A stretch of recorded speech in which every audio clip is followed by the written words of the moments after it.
Konnichiwa, Minans to Security. You're watching Pokecast. Today's video is going to be on my GameCube collection. As of right now, this is going to be a fun one. It's definitely one of my smaller collections, but I have a lot of really good ones that I was really lucky to get a hold of. So I hope you guys enjoy. This is going to be a lot of fun. As with each video, I do like to start off showing off which variant of the system I do have. I have the nice black one. I actually bought this from my deli manager way back when I was really getting the system for my collection. And I'm very happy with it. It's a nice little guy and it works great. Here are my main accessories that I have. First off, I'm lucky enough to have a working Game Boy player. That was something I picked up as quickly as I could. I do have an action replay, and that is gives me the ability to play foreign games. So that's how you can do that. I have at least 2 mics, but the other one's in storage. I have the Game Boy Advance link cable, very important. As you can see, I have a white one of the GameCube memory cards, which is the big guy. Then I have 2 smaller ones because sometimes you need extra memory cards, and you can really fill up some of those pretty quickly if you do a lot of games. Starting off, we'll be going with my 2 newest games I got in the collection just recently. That is Karaoke Revolution Party and The Scorpion King, Rise of the Akandin. I have not played either of them. Well, at least I haven't done this version of the Karaoke Revolution, but that's a karaoke game, so I'm really excited. And then the Scorpion King, I think, is a 3D action adventure. But that's about as much as I know about it. Alright, right here is Animal Crossing. When it came to a game I needed to pick up for the system, this was one of them without question. So I'm really excited to have the English version, because it's one of those games it's absolutely amazing. Next is Battle Stadium Dome, and basically what this is Smash Brothers but with Dragon Ball, One Piece, and Naruto. This is an absolutely amazing game, and it is fun because you get to play with characters from those various series in a Smash Brothers style fighting game. Totally worth looking into. Batman Begins. It's one of the games I haven't played yet on the GameCube, so I definitely need to get to it, but it's going to be I think it's a stealth action adventure game. Then we have Charlie's Angels. It's probably the worst game I have on the GameCube. It sucks. But hey, I love collecting bad games, so I absolutely had to have a copy of this game. And yeah, it sucks. Here we have Death Jam Vendetta. It's one of my few games I don't have a case for, and I haven't played it yet, so I honestly don't know what this one's like. Then I have Donkey Konga. This is a Japanese version. This is a very unique one because if you buy the US version, you have its own set of songs, and then the Japanese version has a ton of J-pop and all that, has its own variants. So it's actually worth picking up the Japanese versions and the English versions because you get twice as many songs. Here we have Doubatsu no Mori Plus and Doubatsu no Mori E Plus. The difference between these 2 Animal Crossing games is that the first one is, well, it's the base game. It actually has less features than the American version or the European version. And then the E Plus version is when they added in the E card feature into the game. And if I remember correctly, there's like over 200 cards to collect that you'd buy in booster decks that would add characters, furniture, designs, all kinds of things. So out of everything, Japan started with the worst version of the game, I guess, then went and made the ultimate version of the game. I think that's the best way to describe them. My Very Odd Parents Shadow Showdown. Haven't played it yet, so I can't really say, but when I saw it, had to pick it up because why not? Love those type of games that are based off a cartoon series. Next is one of the coolest games that was definitely inspired by earlier games from like the Genesis, I think it was, featuring Poltergeist, I think is the name of the game. I could be wrong, but Geist is basically just that.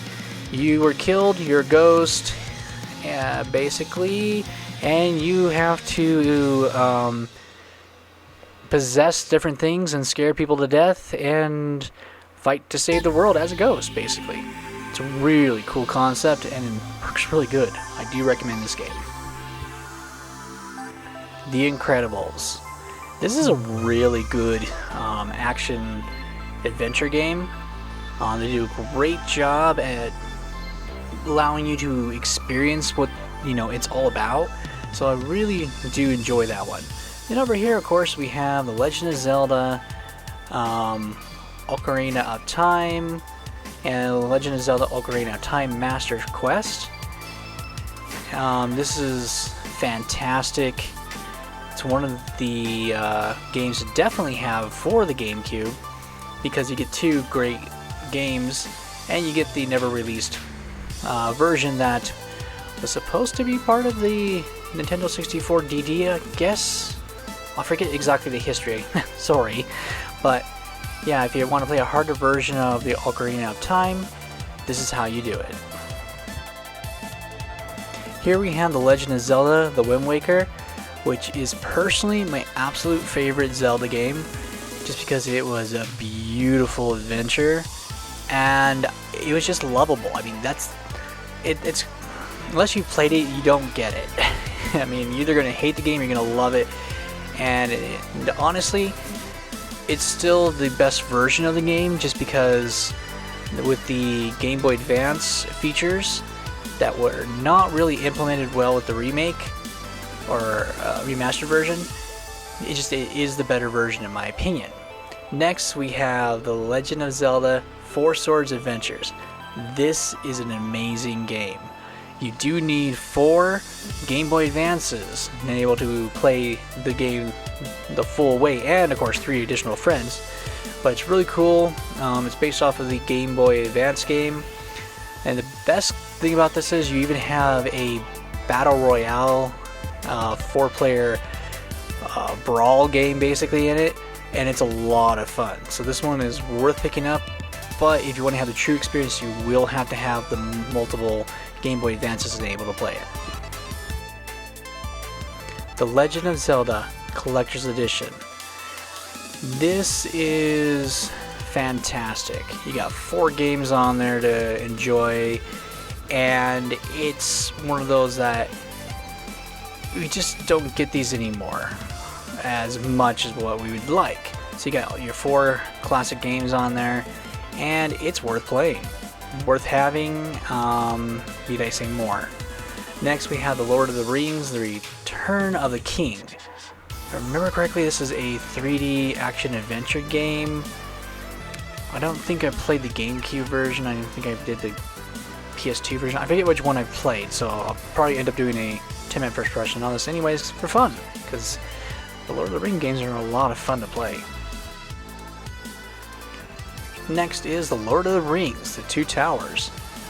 I think it's the same type of game as the previous Lord of the Rings game. Like I said, it's just been so long and I don't know which version I've actually played. It's hard to keep track sometimes. MC Groove Dance Crazy. It's basically a DDR clone, and it's fun.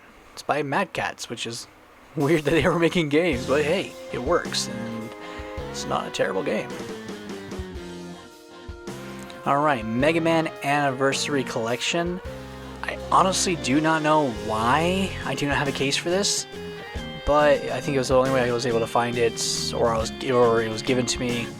But basically, you get all of the NES games and the Super Nintendo games, as long as it's the Mega Man series, not the Mega Man X series.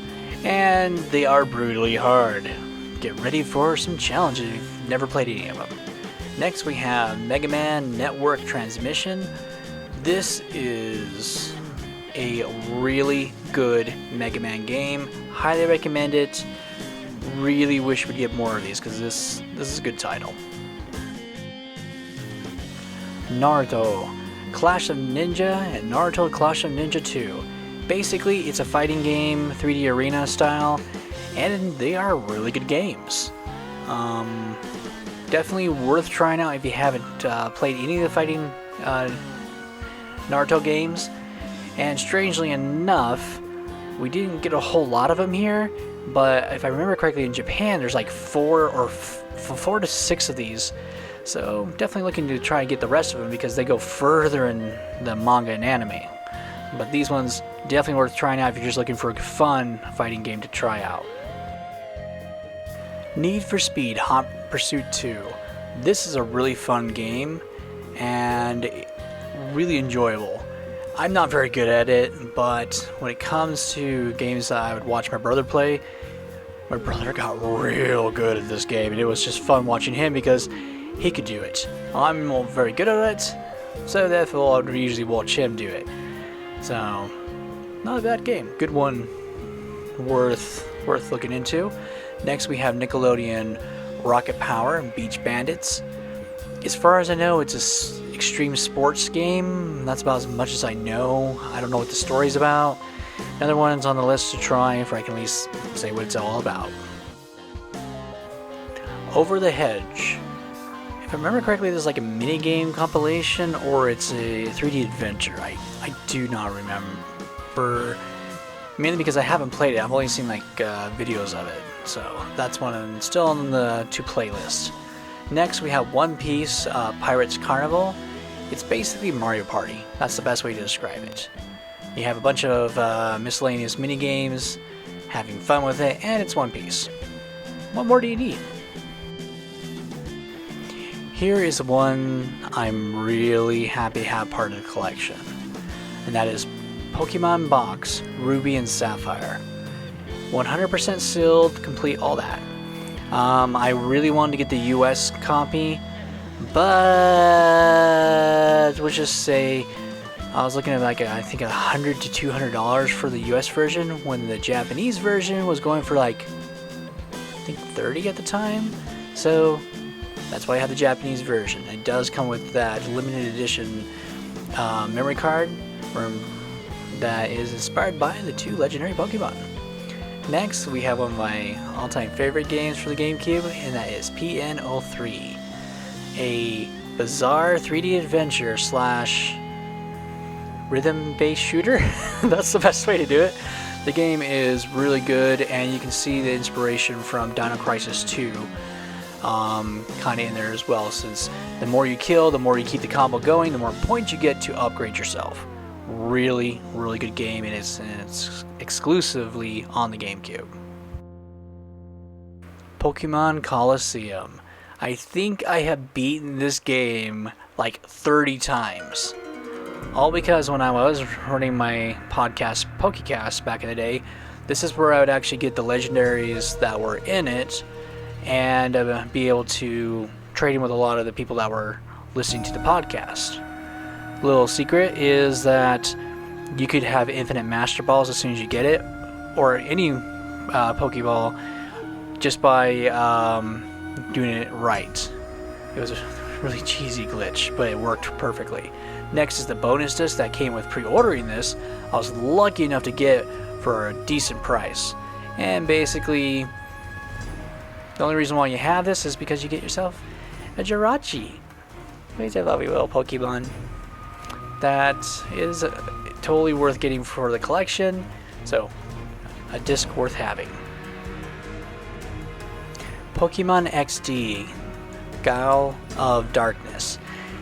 This is the one I haven't actually beat yet. It's not as good as Colosseum in my personal opinion when it comes to the story, but same concept.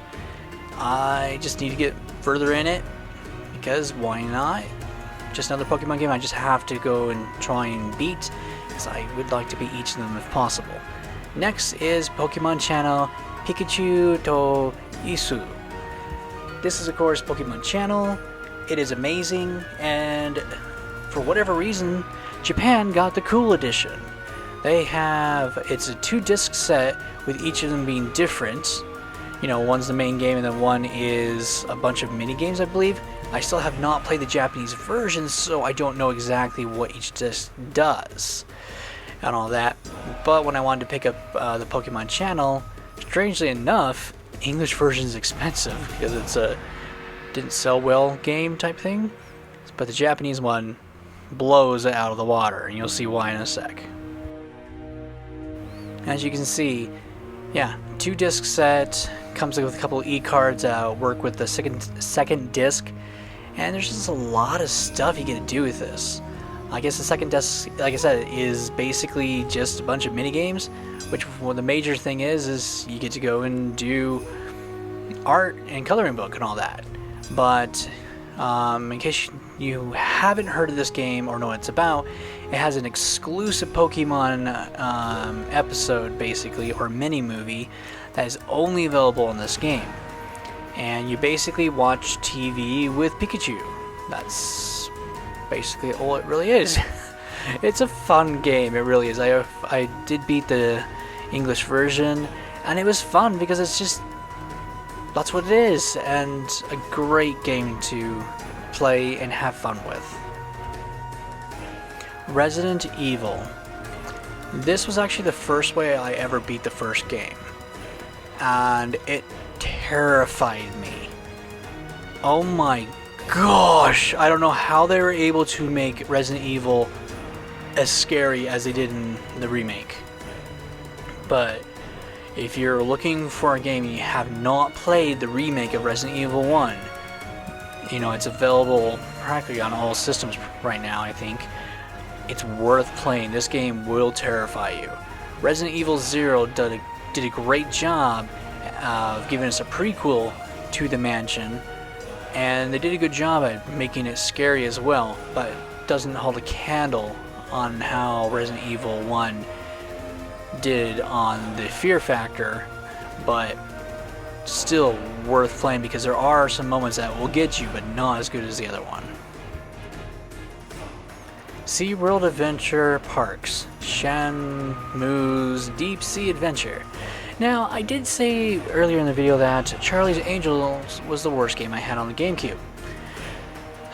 Actually, I have to say it's my third worst game I have on the GameCube, with I think this one being the first one. I did a 10-minute first impression video on it. Within the first 10 minutes, I had to do the tutorial twice in a row. I'm not making this up.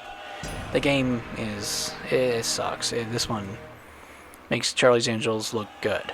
Then we have DreamWorks' Shark Tales, which is a bizarre game based off of the movie. And I only bought the Japanese version because why not? It only cost me like $5 and I wanted it. It's actually a fun game. But yeah, it's funny. You have stupid, just a horrible game, and then you have a fun, badly designed game, but still a lot of fun. You know, it's just what it is. Spyro, A Hero's Tale. I have no idea what this game is like. I still have yet to play it. It's another Spyro 3D adventure as far as I know. Then we have Tony Hawk Pro Skater 4. Well, it's Tony Hawk, and I think I played part 4, I'm not positive. But I know that it's definitely when the game was actually still good, when they were making good games, before they made the infamous 5, which is horrible. So, still one worth picking up, because it's during the time when they actually knew how to make a skating game, before they just re-released the first and second game with better graphics, because they had to go back to when the games were good. Tony Hawk Underground. This is when they went more GTA with it, and that's the best way to describe it, is that you can get off your skateboard, walk around, climb things and do all that type of stuff. It's a fun game. But I'd rather just do the other games which allowed you to, well, you were there to skate. You weren't there to do, you know, environment exploration. That's what you did on the skateboard, not going around. Not saying it's a bad game, it's just that it wasn't my style. but still enjoyable to play. Next we have Top Gun Combat Zones. I have not played it yet, but I'm probably going to have a lot of fun playing it due to the fact that it's from Titus. Hello, Superman 64 Demon God. Is this game going to be the same thing? Don't know because I haven't tried it yet, but probably be a fun video. Hopefully it's going to be a really good game and they have learned from their mistakes in the past. Universal Studios Theme Park Adventure. Disney has done several Disney park games which are a lot of fun. They did some really good jobs at being able to bring the rides to life. This game is freaking annoying. I mean, it took me forever during my video to try and figure out what I was even supposed to do, and then I had no choice but to go into the ET ride. I personally hate the ET ride because I've actually been on the bloody thing and it was horrible. And even afterwards, me and my mom were just kind of looking at each other like, Mom, that ride sucked. And she's like, yeah, it did. So personally, I hated it and I had to do it in the game. I do have to say the game version was a little bit better, but yes, this is my second worst game on the GameCube. As you can tell by how much I hate it. It's not very fun. I still need to try and beat it though, because I want to try the Jurassic Park one and the Back to the Future one. Moving on. Beautiful Joe. This game is, I believe, the third hardest game on the GameCube because of how brutally hard Capcom made this game. The whole series is brutally hard, but if you're looking for an amazing side-scrolling beat-em-up, or actually 2.5 side-scrolling beat-em-up, this is the game for you. Good luck. It will test your patience because it demands perfection, and that's exactly the best way to describe it. Beautiful Joe 2. This is a good one because they introduced more characters because he was able to help others gain the abilities. And they did a good job at it. And they do not lessen the difficulty at all. And get ready because it's not easy at all.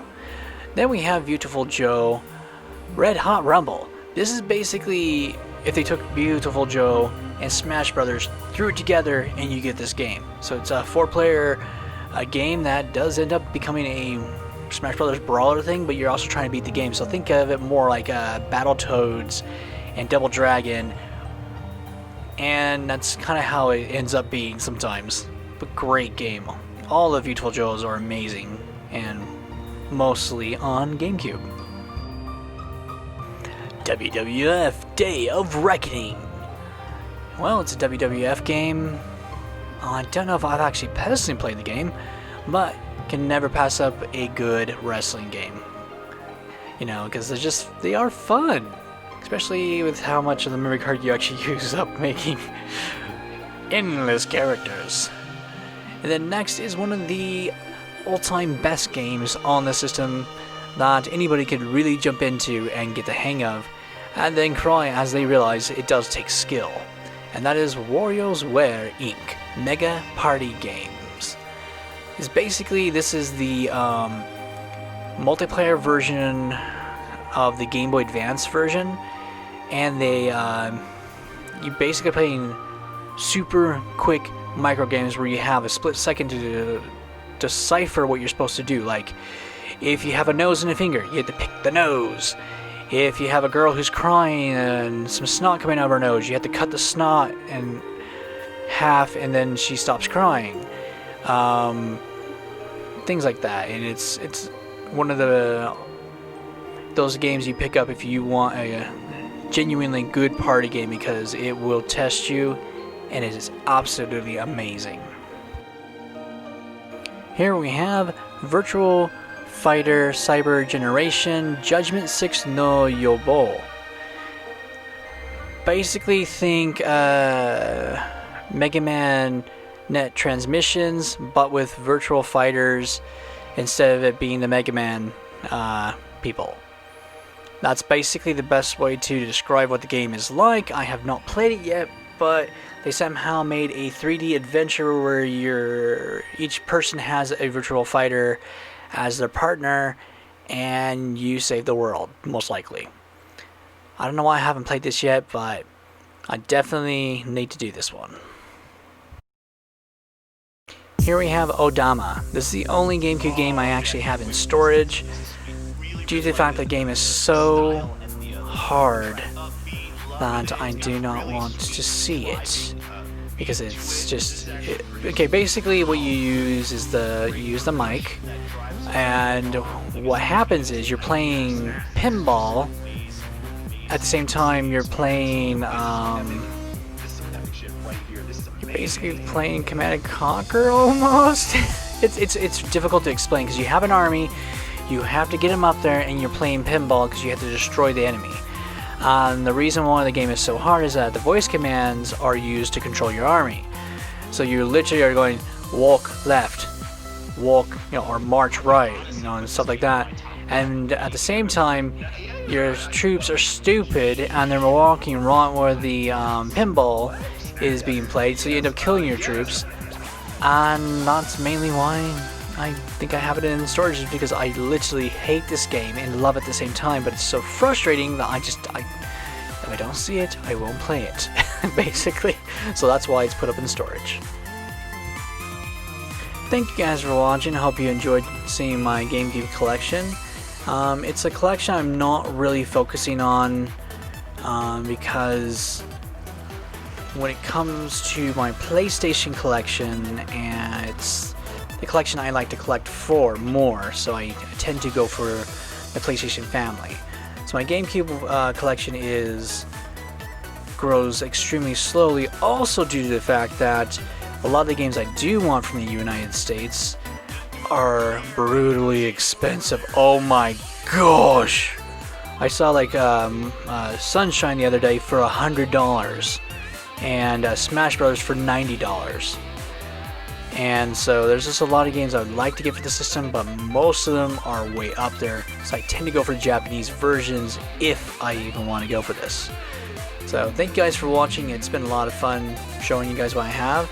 Any questions, any recommendations, let me know down in the comments below.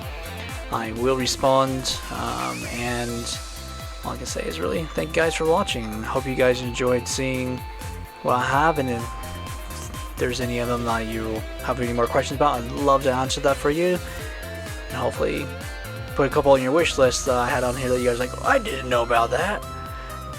So thank you again for watching. This is T Sakura saying ciao and sayonara.